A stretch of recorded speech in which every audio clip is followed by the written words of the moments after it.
Thank you. I'm gonna try a technique Imran taught in the workshop by using internal framing. I hope it works. He's trying to win before he first. Yeah. This is some level of this has to be a strategy, I'm guys. considering Imran my best friend. What? Oh wow. I didn't know this strategy was a thing we do in debates, guys. I like it though. I like it. Oh no.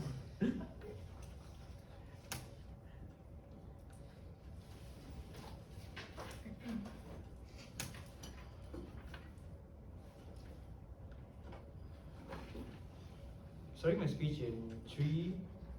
Hold on, I need to do this. Okay, I'm gonna start in 3, 2, 1. I want to posit to you the idea of Asian post-colonial countries, specifically that after independence you are free from your predecessors, you are free from your oppressors, meaning you are free to do whatever you want. I wager you that OO will run you the idea of like isolationism, idea of sovereignty, idea of nationalism, all this kind of stuff. Although in nature it sounds really good, but I'll prove to you exactly why it's wrong. I'll start with comparative on what likely happens, at least an illustration on OO and what likely happens, right? What likely happens is because when you are a free country, when you are a country free from independence, you likely are very independent with the country that you were at least being oppressed by in the first place, meaning that if the meaning that even after independence, Malaysia still follows like the British law or things that British people already set in motion in the first place. So we're heavily independent in them in the first place because all of the oppression, all this kind of stuff. The comparative I will make here on side OO is that Asia in and of itself has the capacity, or at least have the amount of resources that we have on, at least we have on like land or whatever. Like we have things like oil reserves, we have things like semiconductors and all those kind of stuff. These things are very, very scarce in nature. These things are very, very hard to even trade off in society and stuff. And that's why, at least to some degree, these foreign countries will have the incentive to actually want to come to our country in the first place, right? But why do we posit to you that this idea of like materials are really, really important? Because to even have these like sectors to even flourish in the first place, Asia in of itself, in terms of oil sectors, heavily rely on exportation. This means you need a market to trade. Regardless if you are isolationist in nature, you will always need an ally to trade with in the first place, to even get your capital, to even get your GDP in the first place. This looks like North Korea, even though they're isolationist in nature, they still trade with Japan for things like technology and things like oil, right? So what likely happens on OO is that when your Asian states are likely going to be like at least vulnerable in terms of exploitation in and of itself, right? Because what likely materializes it is that it weakens a state so much to a point where they likely become like independent for another country, right? So like another country, a main contributor, or basically it means that because they're very independent for that country, they're likely going to be manipulated by that country if that country is likely going to be malevolent in nature. But I'll posit you the idea of choice and why it's really important later on. But why is this true then, kind of, right? Engaging where the likelihood of like pushing the idea of nationalism and sovereignty is that two things. Firstly, you need trade to actually survive in and of itself, right? So the comparative on government is that you are so like dependent on one country, you only get aid from that one country. So meaning that if in B you reject other international bodies or you reject any other foreign aid, you lose that multilateral bargaining power. So what this likely means is that stronger neighbor likely, if they're malevolent, likely will exploit your country because you're likely going to be isolationist in nature and dictate certain terms. So why the incentive is probably because these countries are like, they want power and they want like certain things from other countries, like, especially in terms of like resources and whatnot, right? The comparative on TO, I'll actually just go over my arguments because this matters later on. But the first argument that I'll posit to you is the idea of why foreign aid in of itself will work. And we tell you that it's certain because of three layers of analysis. First one is on foreign aid, especially on their incentive and why they likely want to be incentivized to go towards this like Asian countries. But before I go to the argument, yeah. Foreign aid can enter anyways. This is not a world where you decide to be completely isolationist. It's simply where you choose to get your expertise from. Okay, I'll go over that then. So, firstly on foreign aid incentive, why do we think that foreign aid would have the basic overall incentive, like be incentivized to actually give aid towards these other countries? Because you need capital to even grow your country in the first place, right? You have huge amounts of resources that already have in these countries, things like like tech, things like semiconductors, things like oil reserve, things like nickel in Indonesia, where China, where like United States, America are racing towards these countries in the first place to even like have investment towards these countries. But why do we think that foreign aid is the best actor then? Because of two things. Firstly, they have the capacity to do so. They have the resources to actually do these things. They have the brain, they have the technology, they have the the talents to actually do these kind of things. Because these other like Asian countries are either A, they're like solely independent now after independence, they don't really have the capital, or no, do they have the capacity or the actual people to actually do it in the first place. But second, like it's a third world country likely, right?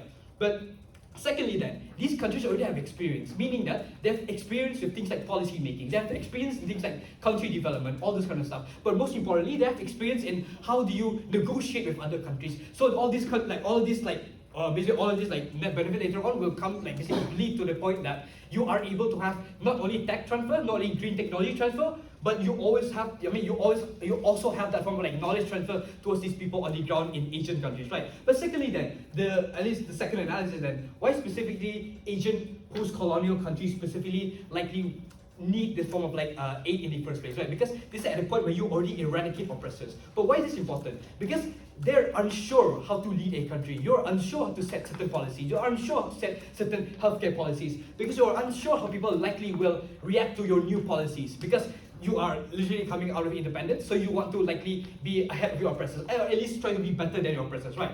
But this, but this all likely means that you're likely going to be very inexperienced in nature. But why is this necessarily a bad thing then? Because what likely materializes is that the elites or people born into power will likely come into power in and of itself. They have things like rhetoric, at least. They have things like money over like the minorities that actually want certain things to actually become like certain policies, right? So they're likely going to be self-incentivized to actually allocate certain resources to whatever they see fit to their point of view, or like their point of interest and all this kind of stuff, right? But thirdly then, we have better accountability overall, because the foreign aid is performance-based in and of itself. So what this oftentimes do is that it's a form of check and balance, right? So this means that you are a post-colonial state, meaning that you have access to vast and diverse partnership, meaning you can access things like UN, you can access things like IMF or any other foreign aid. Because this is important, because you show that there's a variety and there's a diversity for wherever you can choose to have that form of aid, right? So you have that, you literally have that form of choice to do whatever you want, and you have that agency to see fit whatever you think that certain policy in other countries will help my country later on, right? This probably looks like where Canada has free healthcare, and you can take that and opt that into your country. You have things like France where they have good manufacturing, you can opt that and put that into your country. The impact is, there's two folds of impact then. Firstly, then on how development status of your country becomes significantly quicker, right? Because you already have that form of knowledge transfer. You already know how certain policies would work, and you already know how people would already react to this country, because the other flourishing country will already opted that policy into their country in and of itself. But secondly, then you have better policy, so that means you have better quality of life, you have better education and all this kind of stuff. So proud to propose.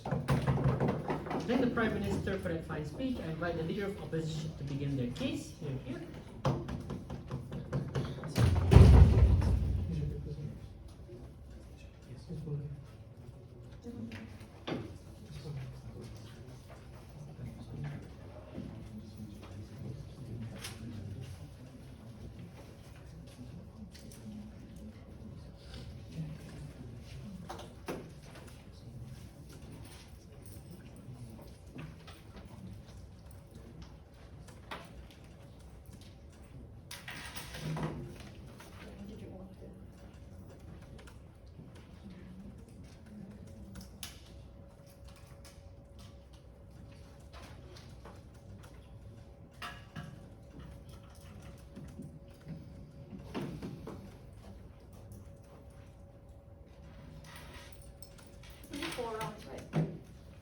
There's only 4 rounds, right? Yeah.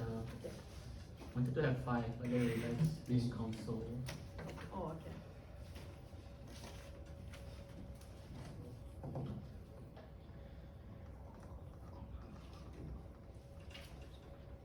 The Western essence of decolonization is to prolong power and domination despite the absence of colonial rule. This is a mission which started long before the independence of these colonized states, whether with the implementation of divide and conquer, with the participation in constitution building like we saw in Malaysia with the Red Commission, or the implementation of British common law in post-colonial states. this has led to the long-term remnants of colonialism, which materialize in the form of extreme divisiveness, entrenched in infrastructure and modern policies, such as the modern apartheid in South Africa. Even though it's no longer legally there, its presence remains insofar as society has failed to restabilize after. It looks like Article 153 in Malaysia being something that we will probably never see go away in our lifetimes as a result of these remnants and the justification given by the British people who believe that the Malays deserve this extra privilege and this extra help. Note, outsourcing ambition maximizes the reach of these remnants. This is what leads to the marginalizing of historically discriminated communities. This is what systemically institutionalizes their oppression. I'm going to really quickly engage with side OG. Where do they go wrong? They talk about the idea of foreign aid and how this will help. I want to note, foreign aid is not the mechanism. Your mechanism is outsourcing your ambitions. This is where you get your expertise, where you get your suggestions for policy goals and the policies that will reach those goals. It is the attractiveness of those policies and your alliances within the global economy which will allow you to access all of this aid and FDI. We will prove to you why we do it better. 3 things in my speech. First, on illustrations. Second, on how outsourcing ambitions actively consolidates power in the majority and former colonizers. And lastly, how our better ensures local stability and minority protection. We believe we're the only avenue for us to escape these remnants of colonialism, and that's going to win us the debate. First thing I'm going to do illustrations. What does government's world actually look like? And let's properly characterize outsourcing ambitions. It looks like 2 things. 1, it is the formal involvement of external actors in policy making. It means that the governments of these post-colonial states recognize and acknowledge the expertise of Western institutions in policy making to the extent where they do not believe they are capable of making these policy targets themselves. They must involve these experts from foreign countries. But second, it looks like these actors probably originating from these Western institutions. This is because of the longevity of their rule, giving them sufficient time to properly and systemically integrate themselves within the global economy and becoming the leaders of the modern world. I want to note, this does not mean you will have exclusive access to the data that happens, the data and expertise that happens in these developing states, because things like the World Bank, the IMF, so on and so forth, they all have a legal obligation to make data publicly available. The real delta is the provision of Western expertise, something that not all individuals are experiencing. But note, this is still something which you can source from other countries such as China, South Korea, and Japan. All of these countries are also able to give this particular expertise, but it does not need to be mandatory. What does our world then look like? The counterfactual is the active effort to delineate yourself from colonial rule. Note, this is not a complete uplifting. It looks like a reformation and reintroduction of things such as modified common law, trying to differentiate your institutions from the ones that are from in your colonizers' countries, so on and so forth. But second, this is probably going to be rooted in the prevention of democratic backsliding, because these are post-colonial states. They are scared and they are fragile. They fear returning to colonial rule and losing the democracy that they fought so long to achieve, meaning that they're going to make an active effort to remove the remnants of colonialism, such as divide and conquer, but also have a greater consideration of multiple diasporas, because they understand that the division is exactly what led them into that colonial rule and lack of democracy in the past. First argument then, how outsourcing ambitions actively consolidates power in the majority and former colonies. I want to very clearly give you the premise of this argument, what the process of decolonization looks like, especially in Asia. This is the collectivization of the majority under the principle of nationalism, such as UMNO in Malaysia or the BJP in India. The incoming government are the majoritarians who were given power by their colonizers, whether the colonizers conceded to their warfare, or more commonly in Asia, their diplomatic mission, like I said, the Reed Commission earlier.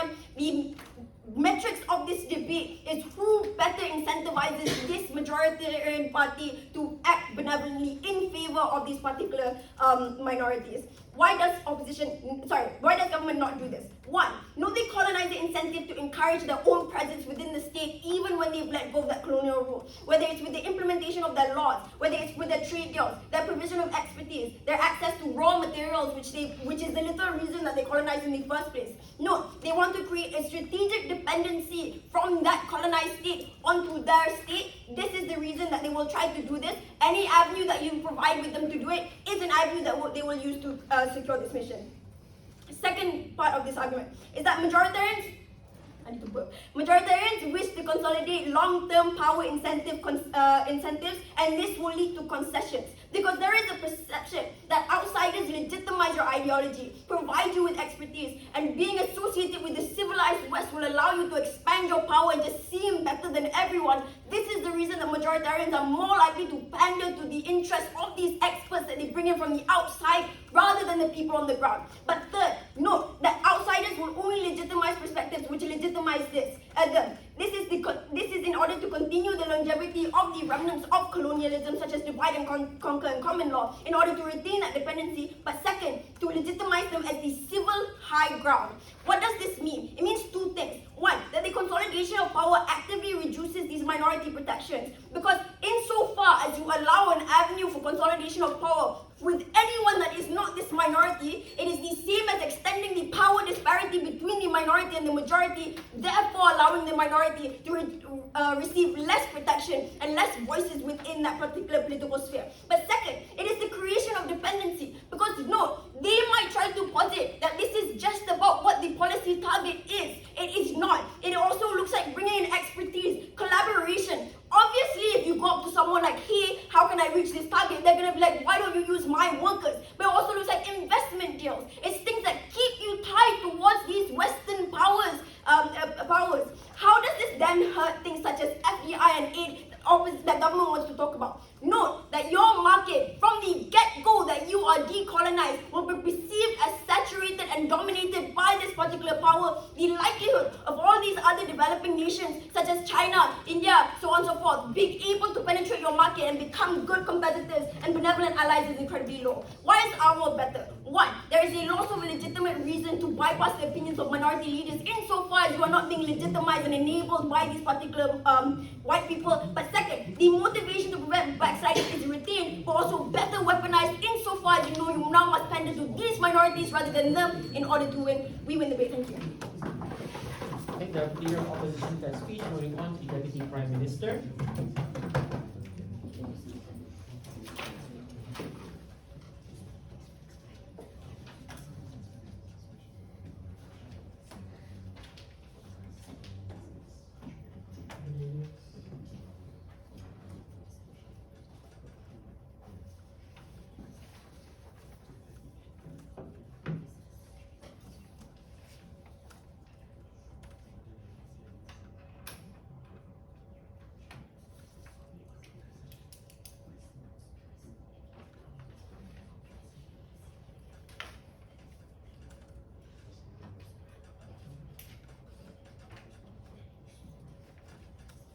I'm going to be starting my speech in 3, 2, 1. A few characterizations that has been previously missed and that we would like to understand. Understand that the point at which where Atifa tries to bring out upon you is the idea that we don't surrender the entire power towards the Western liberals in the first place. More often or not, what does this look like in our side house, where it oftentimes these are Western liberal people that looks at your country, consults it. At the end of the day, it's up to your local leaders to choose which adaptation that they want to use in order for them to be able to succeed for that country in the very first place, right? Here's why we tell you in the first place there is an urgency need for this post-colonial state in order for them to be able to get good in the market, right? Because number one, the point in which where the colonizers left the countries itself from this post-colonial state, which means that there is an empty resources out there for Western liberal states in order for them to trade, because most of this trade are coming in from your Asian countries. Your palm oil, your resources, your natural gas are all coming in from these Asian resources. So the point in which where now there is an incentive for these Western countries to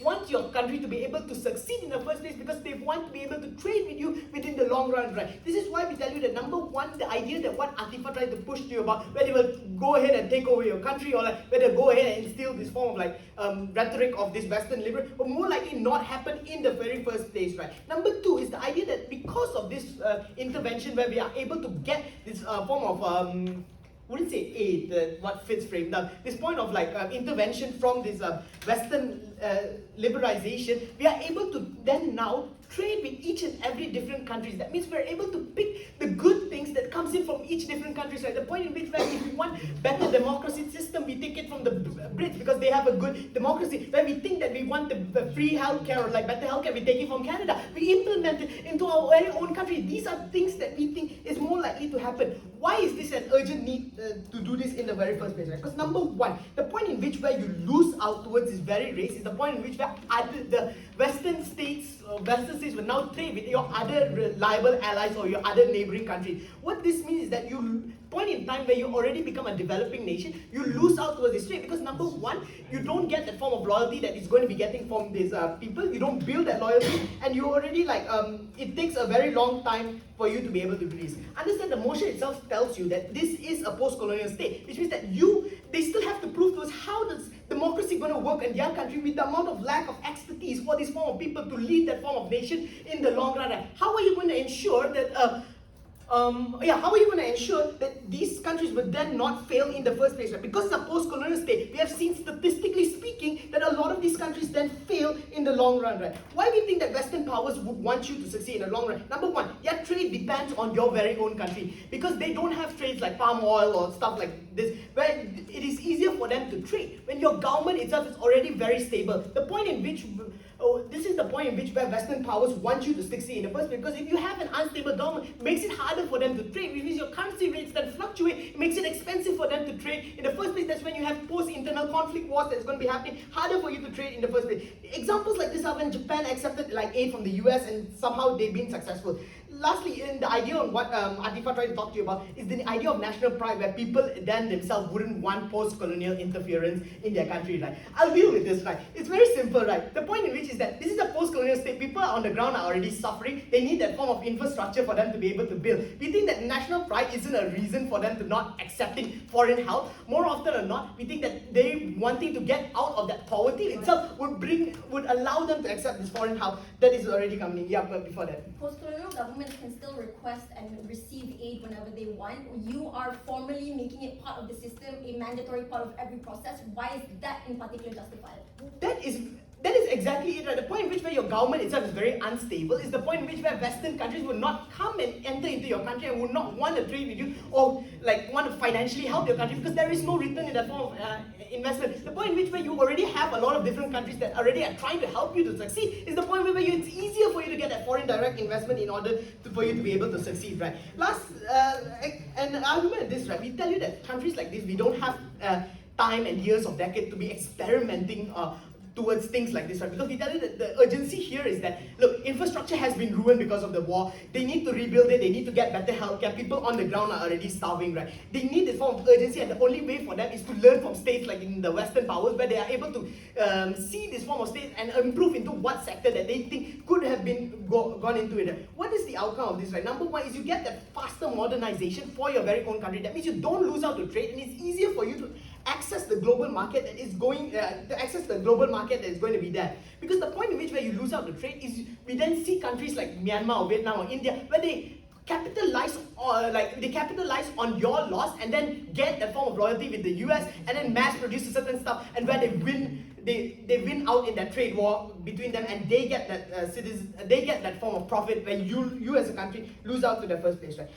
This then also leads to you getting early access towards a lot of the global trades, right? Because number one, in order for foreign direct investment to be able to invest in your country, is the idea that the stability needs to be there, right? This stability comes in when you have a lot of different backings from different countries coming in and consolidating your country and telling you, look, this is what you should have done. And when foreign direct investors sees that and they can get a return on their investment, we think that that itself is already going to be easier for you to be able to get that form of stability. Last argument is the idea that, number one, we're able to break the cycle of authoritarianism and the coup politics that is already going to be happening in the first place. Right? Understand things like Marcos or like in the Philippines or Sukarno in Indonesia, where they capitalize on the very fact of national pride, that what Atifa wants to talk to you about, that very national pride itself that paints them as the war hero, and therefore they should then be that form of prime minister or live out their regimes, would then mean that they now paint any form of help from the West as bad, and therefore they just use their own help internally, putting their long dynasty in line with their country. And the point in which I tell you they don't have that form of experience already, more likely means that it leads to things like corruption, where things like you have political backsliding and stuff like that, where countries like Indonesia, where you see aid, or in the Philippines, where aid was supposed to go into flood victims, but then you then see politicians' kids on TikTok just be using their money to go out for their lavish lifestyle, right? the comparative here is simple, right? We on other side, on our side, we are able to hold this form of transparency and accountability that is going to be happening, right? We prevent all of this corruption that is going to be happening because you're liable and you're reliable to answer towards the different party that already gives you that consolidating help. And why is that? And even if there's corruption that's happening, we tell you that it is better because Western countries know how to deal with it better and promote your country in the long run. Here. I thank the Deputy Prime Minister for that speech to conclude the front half debate and invite the Deputy Leader of Opposition. Bob, are you speaking there? No, I'm not. Just collecting myself better. Okay, sorry. He said you're his best friend. Yeah. Everyone is my best friend now. This is your number one fan. He said if you went missing, he would travel to the country you went missing and stay until you found you. This is just emotional bribing at this point, bro. Bro, this is straight I'll out. give you $100. There you go. That's what I'm talking about. You're all not brave enough to just be corrupt. Come on. Come on, guys. Big part of this motion. Corruption is only bad if I'm not involved.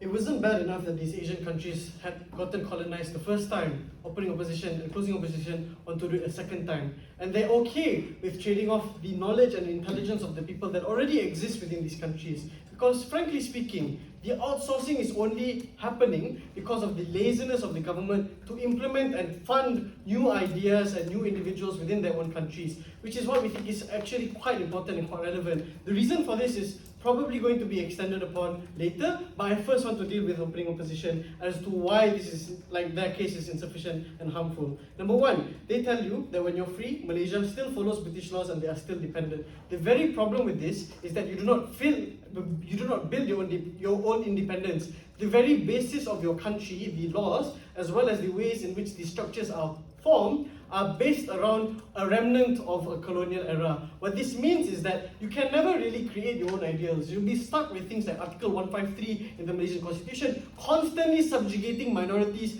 through needless quotas that exist under status quo. Or, even to some extent, the South African apartheid, how the rich and the poor are very, very clearly delineated by a gap in between two neighborhoods, essentially, where all of the poor black people are segregated to one side, and all of the rich white people who are of Dutch descent on another. This is extremely harmful because on a humanitarian level, you're causing these people to be subjugated to extremely harmful repercussions. Not only are you excised or removed from the ability to access education in Malaysia, but you are subject to gang violence and death and killings in South Africa. This is like the most proximate harm that you could ever think of because of this, the loss of life and the loss of rights that these people have to go through.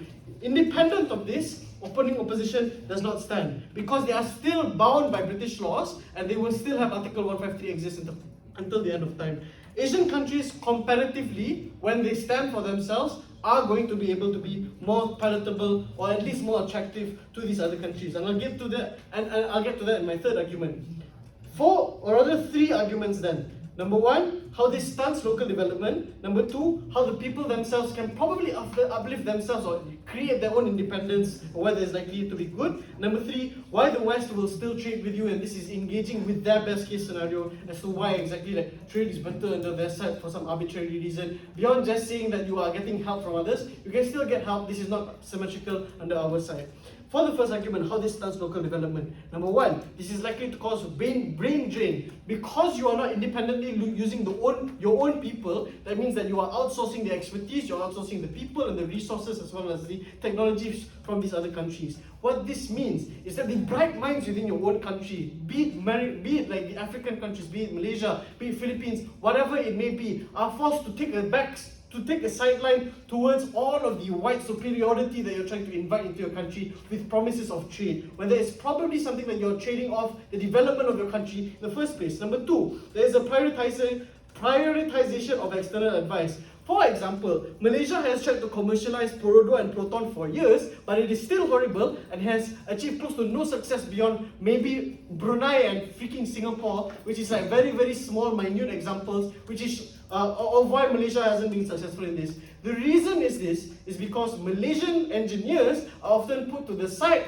in favor of other external ideas and external helps. When the Malaysian engineers are probably the most proximate handlers of this. They know the ins and outs of the problems that are working, but management just doesn't want to listen to them because they think that the hired help, which if you pay money, you're probably more inclined to listen to someone that you paid money to do your work and your research for you. So all of the individuals are going to be sidelined. Furthermore, you're going to have a further white superiority complex that is prioritized. Number three, this is just harmful on the net level because oftentimes these external actors can't be bothered being good or being good individuals when it comes to helping others. For example, the Balfour Declaration. Every single African country's borders essentially being drawn with a pencil and thread. The problem here is that these actors, although trying to be benevolent in the acts that they do, oftentimes do it haphazardly because they do not have the epistemic access or the proximate knowledge of these individuals on the ground to do this any better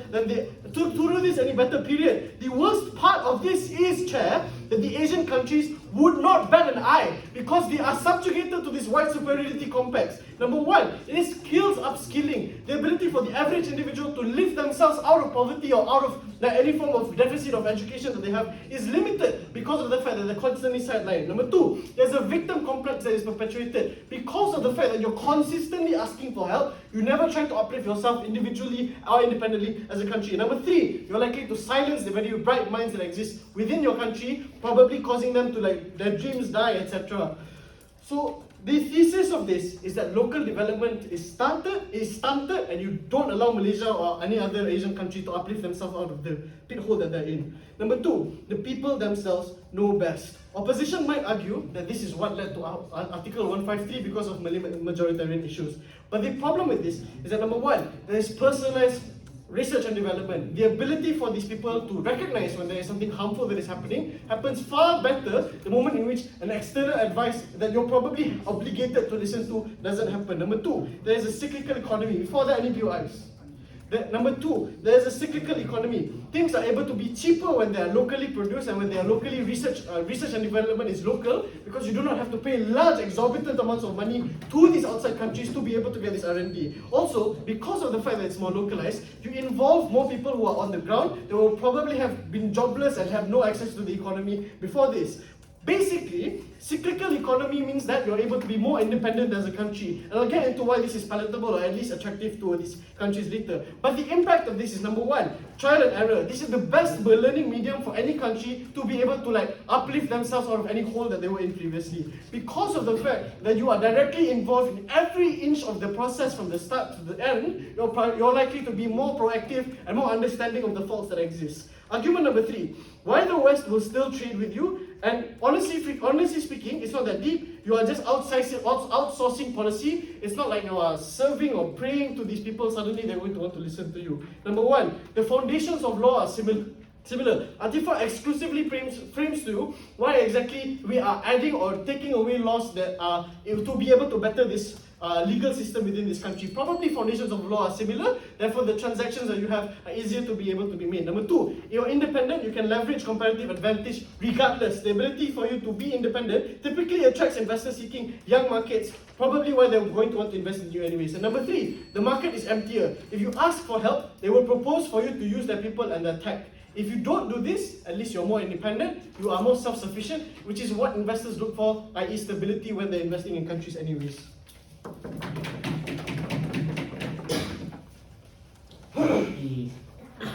think the yellow for that speech to top right half of calling upon member of government. That's my classmate.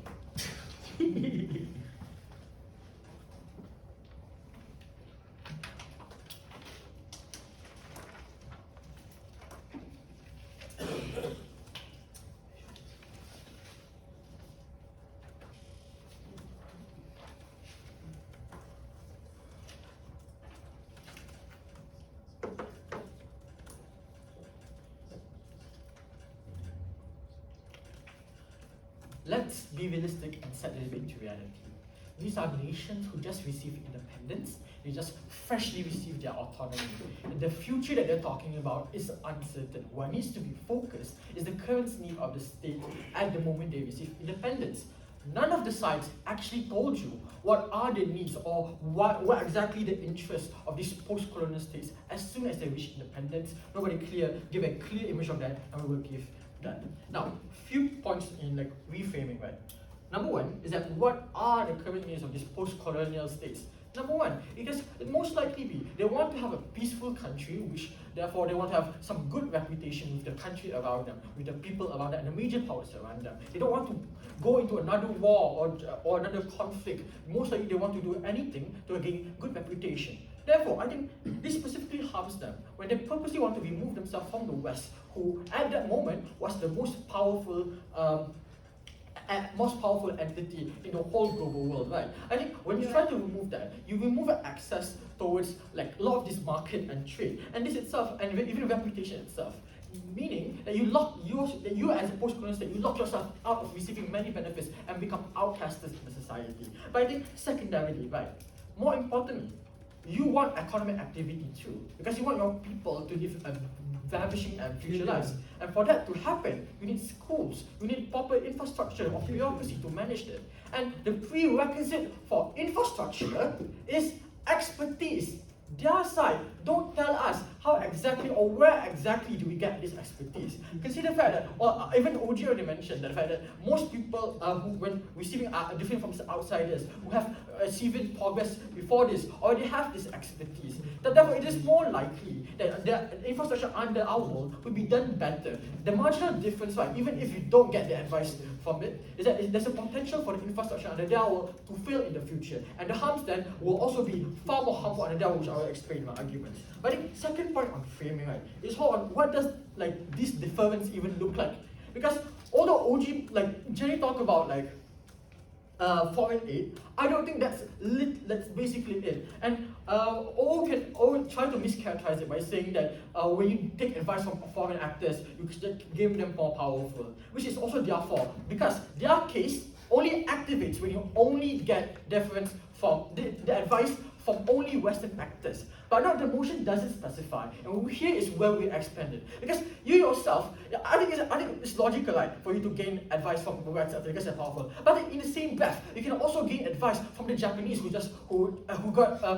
received from the Japanese, or you can even also get advice from people of Indonesia who also gained independence before this. There are other actors where you can get advice. This completely invalidates the whole claim in just trying to say that colonial is the only way, that the colonial power is the only true. And this is the mere contribution, because we told you, it's not just foreign aid, it's merely advice. This advice you can follow or you cannot. It's up to you. But we also think that there's capability for the leaders in this colonial state to determine what is best. And if at worst, I don't think it will be forever. Because even in the state themselves, we have constitutional amendments. We can change things in the future. If things do not become suitable in the future, we can still change. Therefore, any harms on the other side is still mitigated, right? Okay, moving on to my response. I already told you how colonial powers is unreal. But I think here's another big wash. They want to be independent. Both sides want to be independent from Western powers. Here's why this is wash.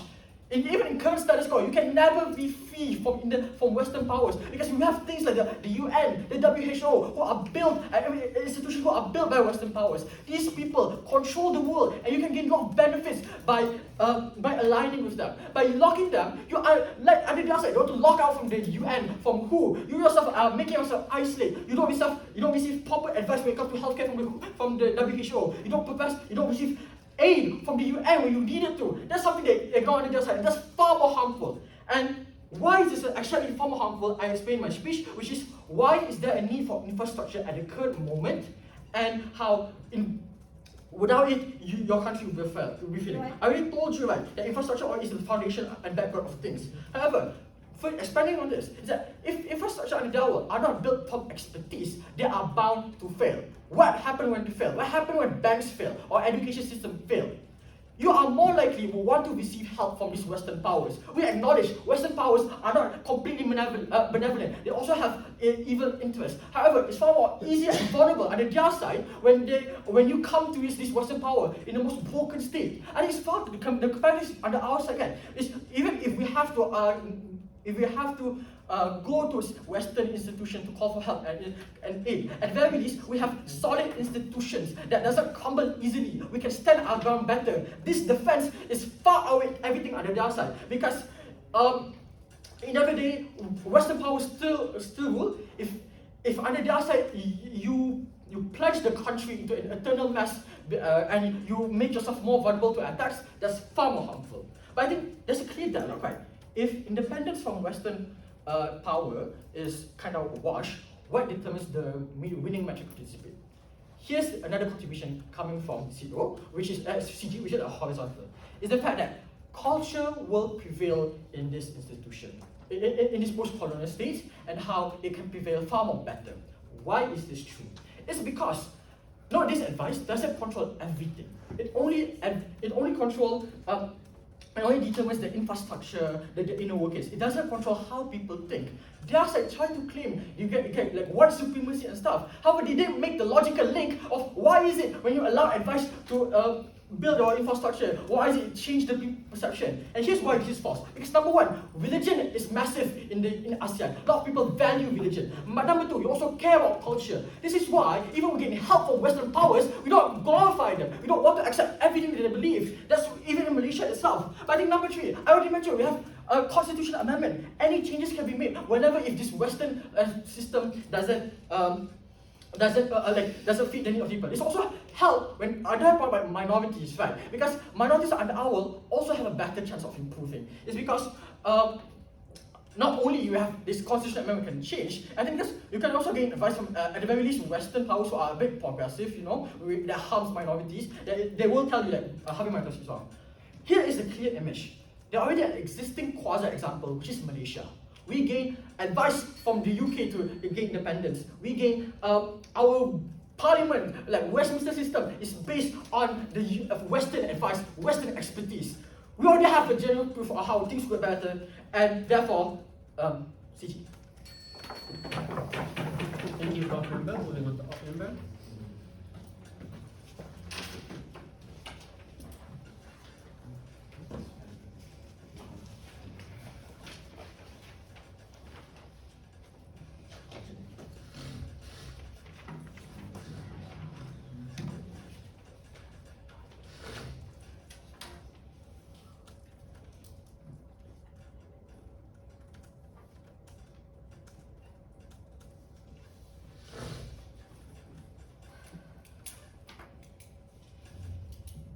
My speech in 3, 2, 1. CG came out and said that the most important thing after you gain your independence is set up infrastructure, set up schools and whatnot. However, in CO, we posit that as a post-colonial society, as the political leader who gained the independence in the first place, my duty is to make sure that these colonizers, we will never ever get colonized ever again. And how do we do this? By distancing ourselves as far as possible of any colonial or any outside perspective whatsoever, to make sure that I am protecting my own intellectualism as a nation. Alright, that is my real duty, firstly, as soon as I gain my independence. Now, I need to convince my people that I know what I'm doing. This empowers them to make sure that to rely on their own smarts, to empower them to rely on their own thinking, on their own smarts, because you live in this nation, you know best for what is for your community and what is for yourself. Now, by opposing outsourcing of these ideas from outside nation, whether it be Westerners, whether it be Asian countries, we prioritize intellectual protectionism, right? So, what does this mean? Leaders, as political leaders, we know the intricacies of our countries, of our culture, religion, all the nuances. And there's no chance for us to be subconsciously or consciously influenced by outside sources. Now, we understand that our people are traumatized under oppression, and we don't want this to happen again, either from Westerners or from anybody else, and that's why we want to protect our own unique intellectualism. Now, our hard stance here is we do not accept any form of outsourcing, right? So, as a leader, what does this do for my country? We set the precedence for thinkers in our community, for our country to grow, right? This sets the precedence that we do not rely on outside views and external smarts. We trust our judgment, we trust our knowledge in our country, and then this sets the precedent for future political leaders to trust yourself, to trust your community, and this in turn trickles down to the community to be somebody who thinks critically all the time, because you're always involved in every step of the process. Now, how does this impact the community and the country as a whole and the people on the ground, right? So, as people who think critically, you are questioning everything. You know how hard it is to build your country from the ground up. You are less likely to be exploited by your own government and from outside sources. Now, why do I say that protecting your own intellectualism or protecting your own way of doing things is the most important thing as a freshly independent nation? It's most important because of the unique vulnerabilities that come with being somebody freshly independent, right? So, number one, your national identity is already so fragile and so malleable because you don't know who you are outside of colonialism. After post-colonialism, your job is to find yourself and who you are as a national identity, and to do that, you have to distance yourself from any outside ideas as much as possible. Secondly, even if I say, hey guys, I just want your ideas, but I can still say no though, they are still big superpowers that I am formally inviting in our country, and they are already saying, hey, I'm already giving you guys this help, why you guys don't listen to me? This sets this antagonizes them further to be bad to me in the future, right? So, now, and then thirdly, the foundation of democracy itself. You are a freshly independent country. You're trying to establish a democracy. The foundation of democracy is power of the people. And if you cannot yourself trust in your own intellect and your own ability to set up these systems, how are your people going to trust? If you don't trust yourself, how are your people that you're supposed to lead supposed to trust you, right? So, Right. yes, okay. Is it there in your world that every time you want to make a policy, you just create referendums and long process, or just claim votes for the people? No. First of all, I don't understand. Okay, even if we do make referendums every time we want to make up a policy, why is that a bad thing? Because why is that a bad thing? We are gathering the consensus of the people. If I want to set myself as a democracy, why is that a bad thing? You know what I mean?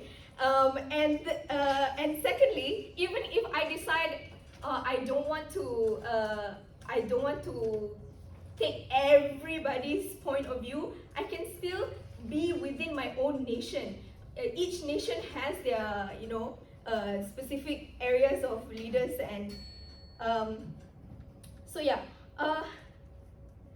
We on CO, we believe that as a country that has gained our independence, we already possess some level of expertise, because if we don't have any expertise whatsoever, we wouldn't be independent, right?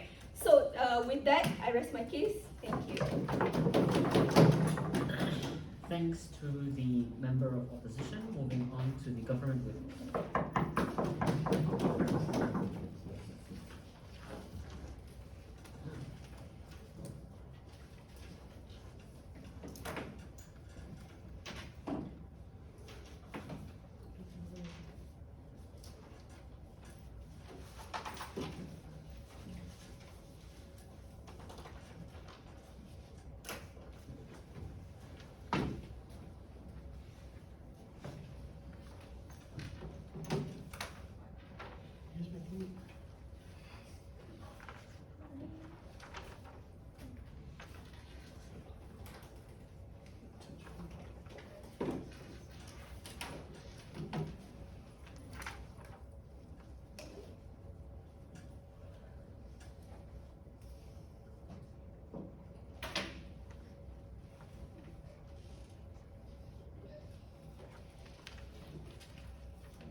Alright, hi, my name is Harraz. I'll be doing a full whip. My pronouns are he and him.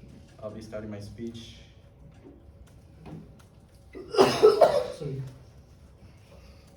I'll be starting my speech in 3, 2, 1.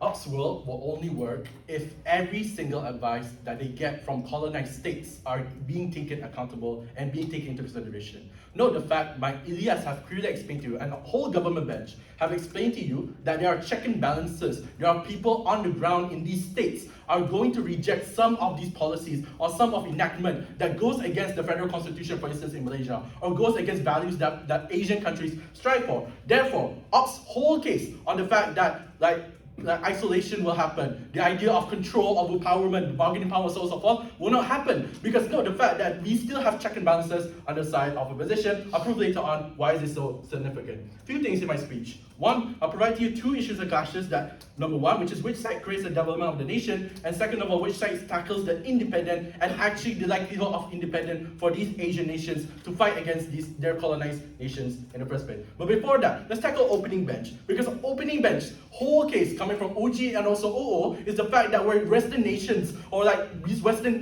these colonized states will take into accountable every single thing that these people or these nations provide to them. Let's tackle OO first. OO gives three things. One, that the Asian post-colonial states cannot be fully dependent, i.e. not relying on colonized states as a whole. I disprove it by noting the fact, because of the outsiders of post-colonial states, can it be developed? For instance, how many years ago Japan was quote-unquote considered as a developing nation, as a colonized state, but not the fact that when they take into consideration of advice from US and UK, for instance, we have companies like Toyota or Nintendo, which can actually fight with their colonizing nations as a whole. Therefore, there's significant proof that in which where their help from international aid or getting advice from these colonizing states were more likely to help these countries to develop in the long run. Second then, what does the colonization look like? This is what Atifa really gives to you. They talk about two things. One, they created control for colonizing countries and increasing power. Second of all, that minorities will have less protection. Ilyas has clearly stated to you that these policies are not forever. Have known the fact that laws are adaptable and can change based on status quo as a whole. There are no clear reasons why these Asian colonial states will follow the same model from like freaking 90 BC or so on and so forth. We tell you that these laws are adaptable and can be interchangeable in the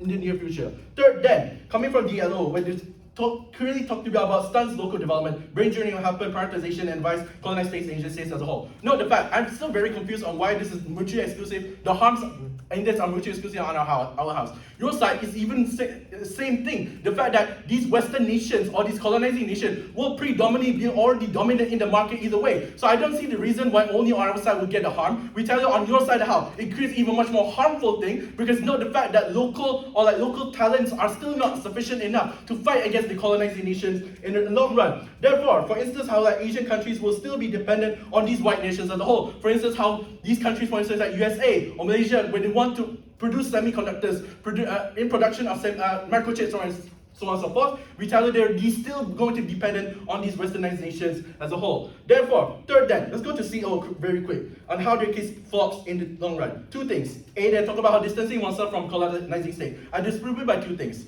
A, that by the same logic, distancing oneself from nations will cause isolation that receives international help as a whole. But B, then, colonized states will be dependent on colonized states will still be dependent on colonizing state as a whole. I.e. this is a healthcare system, getting administrative advice from these colonizing states. Like how in Malaysia right now, we adapt the Westminster model, or the fact that we still use the Westminster model in today's world, because how efficient, and know the fact that it's much more administrative power as a whole. But second of all, let's talk about how establish of democracy by their own. I just prove it like two things. No, thank you. No, the fact that two things. A, they don't have the capacity and intellect to build the governments, and even if they do have the capability and intellect to do so, side of the opposition didn't have proof a single thing of what are the examples of local or like nurturing local administrating power have the capacity to actually cater or fight against their colonizing states' policies as a whole. We tell you the reason that Malaysia right now are adapting the Westminster model, or how we are following some form of British education system, is the fact that how this education system works as a whole. We tell you that these education system or administrative systems work in the long run because of how effective and how effective these things are in for the development of the nation. Therefore, the first issue then, which side actually creates the development of the nation? Note the fact that comparative now looks like on side of opposition. On a short term, sure, you don't create dependency on these nations in the long run, but note in the long term, more likely you'll get longer time impacts or longer time development, because it's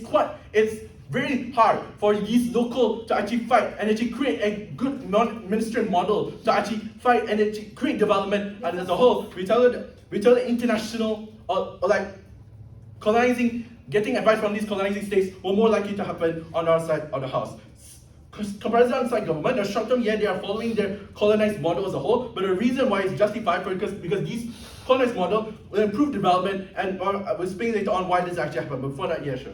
Yeah, if I'm an investor from country A and I see that your market is dominated by country B's style of policies, expertise, infrastructure, and values as a result of your policy, why would I invest in this oversaturated market? We tell you that number one, that these markets are more likely to be stable. Compared to on your side of the house, where more likely these like local markets are not, number one, cannot compete with the global market because how dominant, and even OO and CO concede the fact that Western nations are dominant in the first place. We tell you that investors will not see the fact that these nations or these companies are coming from colonized states. We tell you that these countries, because these companies are stable, and that's what the reason that these direct investment actually work, because more likely to happen because they know that these investments are going for the good and more stable compared to on our side of the house. Therefore, we tackle quickly on OG and why does CG way over OG in the first place. No, they prove to you two things. One, that after independence you are free to do whatever. I'm still very confused on why OG bring this claim, because there are still certain models that Asian post-colonial states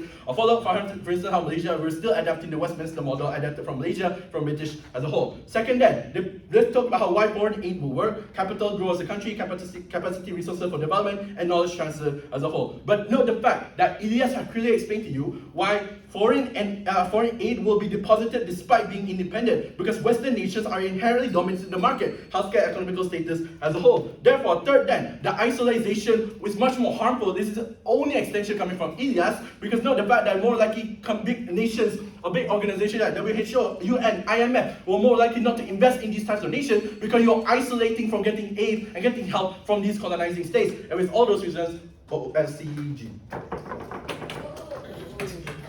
Thank you to the government rate and this debate of it here. Yes, I've never seen you do a POI, yes. In the 2 years I've known you. When are you going to start?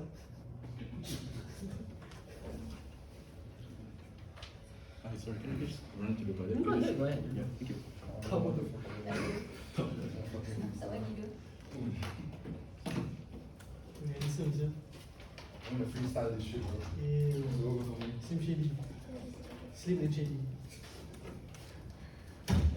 Fitz, if you don't give me a PAY, you're not my friend anymore.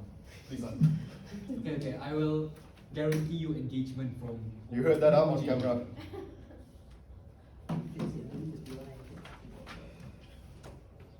Okay, just give me 1 second.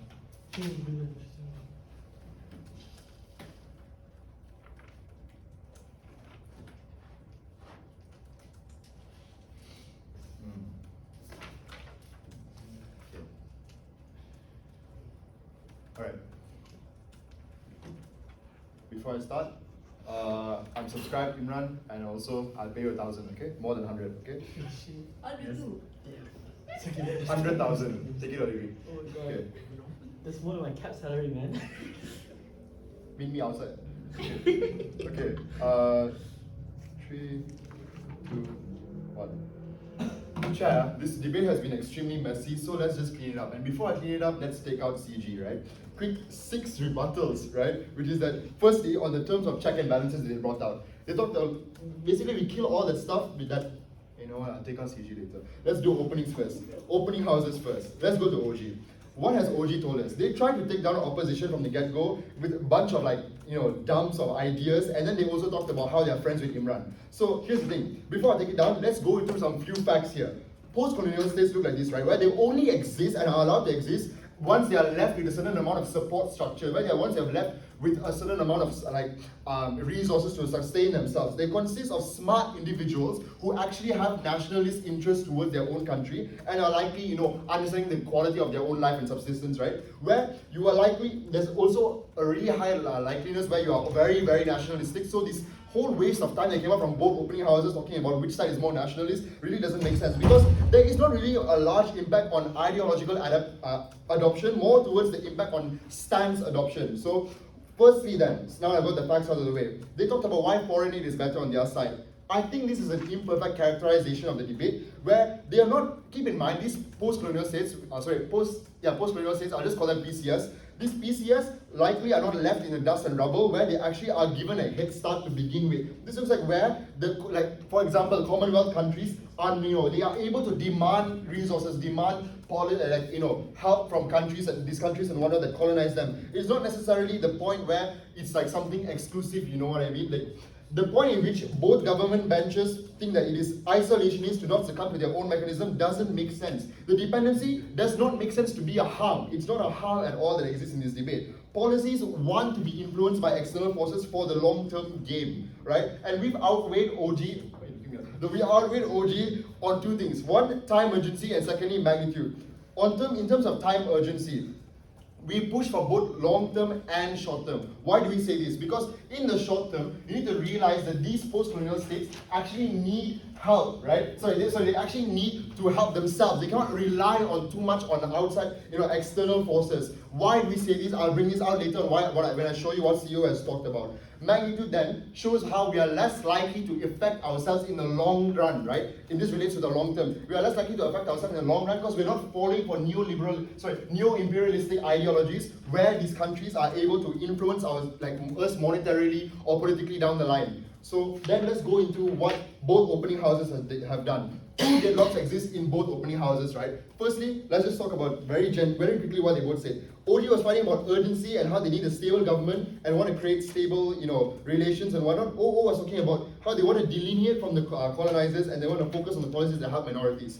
Two deadlocks exist. Firstly, both sides are fighting for what the government should do to get, the country moving. But both sides prove themselves in a vacuum where neither side characterized fully on how do these policies affect people on the ground itself. They, skip the logical link, so let me show it to you. CEO has already proven this, where we talked about how only the political leaders in these countries who got the independence in the first place actually understand what is going on with their people. They know what do these people actually need in the first place. The ability of a policy to work effectively relies on the proximity to people it's actually affecting. If you just make a policy in a vacuum and expect it to work, it's not going to work at all, right? And why is it true? If you create a policy that is not approximate, it's not going to work, so there's no point. So why is it then, what is the second deadlock then?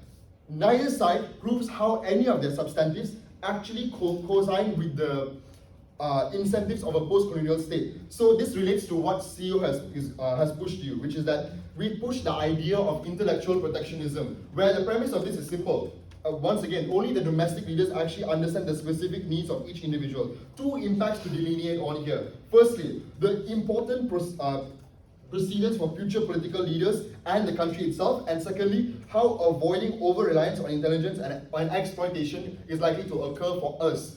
Before that, Fitz, you promised. Unfair. Bruh, okay. Firstly, what's the comparative on opposition house? Both opposition houses, right? Sorry, government houses. Sorry if I keep saying opposition. Both government houses. These are there will be leaders who are likely not going to be using their brain to the fullest. And I know that sounds very rudimentary, right? Because we can fear that most politicians don't really use their brain fully. But here's a big harm that exists for them, right? They are less likely to get trust from their community. They are less likely to get trust from the community because they understand and know that the politicians are not, creating these policies with the nuances of that community in mind. But secondly then, there's a lack of literacy on critically evaluating suggestions and moves by other countries. Because we can fear one thing, right? All countries during this time of post-colonial era are bitter. They are lacking the resources that they wanted because they could not control you and colonize you anymore. So at the end of the day, they will push forward for, neo-imperialism. They want to find a way to still have control over you, right? Why is this important then? The leaders who, okay, before I go into important, you promise, man. control only happens on your side of the house when you don't really have certain foreign aids and have experience over control. How do you mitigate that? Too fast, man. Okay, never mind. I'll explain that in my importance part, right? So why is it important then? The leaders who gave independence are not immortal. They're not going to exist forever. They need to think about the succession and the continuity that exists for their country, right? If not, what actually happens in government world if they don't think about succession and continuity? There's a lack of direction to navigate the future circumstances, a lack of direction to understand, okay, how is this country supposed to move forward and not actually get colonized or neo-colonized again. Secondly, then, there's a lack of political security where it leads to likelihood of countries wanting to interfere and put their own interests first while you're still considered a sovereign country, right? Our world then in CO shows how people on the ground can exist as healthy, working citizens rather than, soldiers fighting a civil war just because their politicians couldn't keep their country in check. And why then is this important to the incentive of post-colonial states themselves is that it protects the interests of people who don't want conflict, who don't want the conflict again to happen, right? They want to prevent the political devolution from occurring, and this allows them to persist as a PCS rather than actually falling back into the situation they were originally in. For all those reasons and for the reasons of CG being derivative, CO, stop this motion. Thank you to the outwit. Let's open the debate. Invite everyone to across the house and then just leave the room. We'll call it back in.